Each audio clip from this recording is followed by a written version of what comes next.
আমার ছেলে ভাত রুটি মাছ মাংস সবজি একদমই পছন্দ করে না। সেই জন্য ওরে নিয়ে খাওয়ানটা বহুতই আমার কষ্ট হয়। মানে কি খাওয়াম কি বানাম কি করুম, মাথায় কেন সব কাম করে না। কি খাইবো।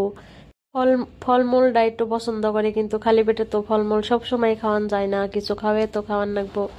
তাই এই যে সর্দি লাগছে কিছুই খাইতেছে না। তাই আটার ম্যাগি আচাল আটার ম্যাগি আমি এই যে নুডলসের মতন করে বানিয়ে দিতেছি। একটু সবজিও গেছে, অনেক আন্ডাও গেছে, মানে সবই দিছি। পাতাকপি দিছি, বিলাহি দিছি, তারপর শিমলা মরিচ দিছি, গাজর দিছি, পেঁয়াজ দিছি, তারপরে আন্ডা ভাজে দিছি। আবার দেখুন বোন ওই যে সসও দিয়ে দিলাম, যাতে জানি অতি দেখে মানে ইন্টারেস্ট পায়। ওয়াও কি জিনিস বানাইছে, মানে এইরকম জিনিস বানিয়ে দিলে একটু ইন্টারেস্ট পাই, ভালো পাই। ওর খাওয়া নিয়ে কষ্ট হইলো, আমি কিন্তু বাহিরা জিনিস বহুতই কম দেই। আমি পারলে আমি হেডে চেষ্টা করি আমি ঘরে বানিয়ে দেই। সেম জিনিসই যেমনি পিৎজা খাইবার চাই আমি আটা দিয়ে বানিয়ে দেই, বা বাইরে হঠাৎ বিটাত খাই হি কথাটা।